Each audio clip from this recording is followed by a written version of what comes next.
మనందరం స్థానికులు కనుక ఇక్కడ ప్రజల ఆవేదనని ఈరోజు నేను మీ ద్వారా ప్రజలకు తెలియజేస్తున్నాను. అంటే మేము ఒకటే అడుగుతున్నాం, ఇప్పటికైనా సరే పాలకులందరూ కూడా కొంచెం ఆలోచన చేసుకోవాలా. ప్రభుత్వం సొమ్ము అంటే, ప్రభుత్వం డబ్బులు అంటే ఎవరైనా ఇష్టానుసారం చేయడం కాదు, ప్రతి పైసా కూడా మీరు కాపాడాల్సిన బాధ్యత ఉన్నదనేది మా ఉద్దేశం.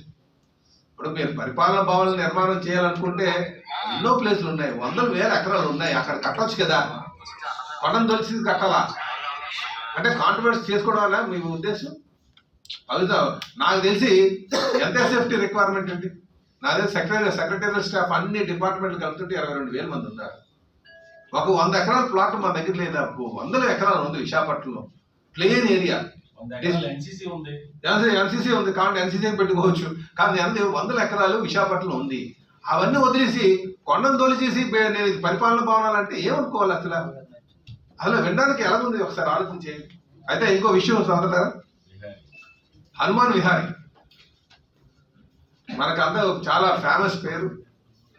మన ఇండియన్ టీంలోని ఆయన ప్రతిభను మనం చూసి ఆయన ప్లేస్ కూడా దక్కింది. అలాంటిది ఒక చోటా మోటా నాయకుడు కొడుకుని మందలించారని చెప్పేసి ఒక కెప్టెన్ గా ఆయన్ని హెరాస్ చేయడం చాలా దారుణం అండి. అంటే క్రీడల పట్ల ముఖ్యమంత్రికి ఉన్నటువంటి శ్రద్ధ ఒక్కసారి గమనించాలి. నేను మీ ద్వారా ప్రజలు కోరుతున్నాను, ఒకసారి గమనించండి. ఈయన ఒక కాసి ఆడుదాం ఆంధ్ర అని చెప్పి 150 కోట్లు 250 కోట్లు ప్రధానాన్ని వృధా చేయడం, స్టేడియంలో పెద్ద భారీ బహిరంగ సభలు పెట్టి మొత్తం స్టేడియంలో అంతా పాడు చేయడం.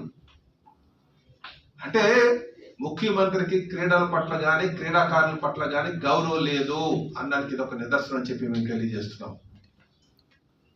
ఏ ముఖ్యమంత్రి అయినా సరే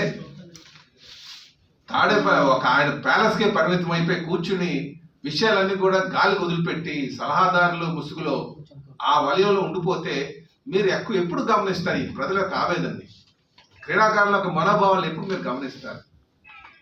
కనుక ముఖ్యమంత్రి గారు ఇప్పటికైనా సరే మీరు ఖచ్చితంగా మీకు బుద్ధి చెప్పేటువంటి సమయం వచ్చిందని తెలియజేస్తాను ముఖ్యమంత్రి గారికి. అలాగే ఇంకొక విషయం, హౌసింగ్ ప్లాట్లని మళ్ళీ తెర మీద తెచ్చారు, చూశారు కదా.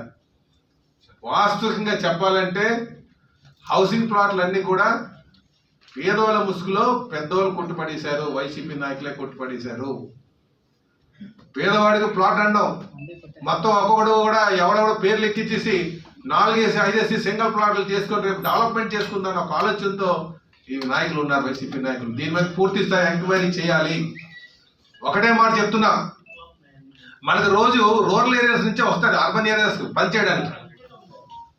కానీ అర్బన్ ఏరియాస్ నుంచి వెళ్ళి రూరల్ ఏరియాకి వెళ్ళి ఉంటాడా? ఎవరికైనా ఇల్లు నిర్మాణం చేస్తుంటే అర్బన్ ఏరియాస్ లో పెట్టి ఆ వర్క్ ప్లేస్ దగ్గర ఉంటే ఆ ట్రాన్స్పోర్టేషన్ అమౌంట్ కలిసి వస్తుంది.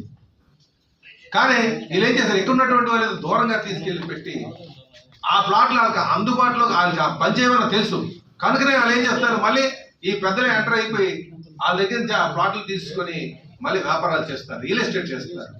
దీని మీద వచ్చిన తర్వాత మేము పూర్తి స్థాయి ఎంక్వైరీ చేస్తామని చెప్పేసి తెలియజేస్తున్నాం. అలాగే చివరిగా నిన్న తాడేపల్లిగూడెంలో జెండా అనే మొన్న మీటింగ్ అయింది. దానికంటే జనాలు లేరక, వీళ్ళ సభలకు వచ్చి జనాలు వచ్చేస్తున్నారు. జనాలు వస్తున్నారు లేరు ప్రజలు చూస్తారు చెప్తారు.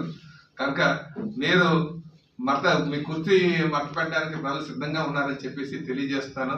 మేము మొన్న లోకేష్ బాబు పర్యటన వెళ్ళారు, మధ్యాహ్నం మీటింగ్ పెట్టాము, భోజనాలు లేకుండా 3 గంటలు ప్రజలు కూర్చున్నారు, విన్నారు.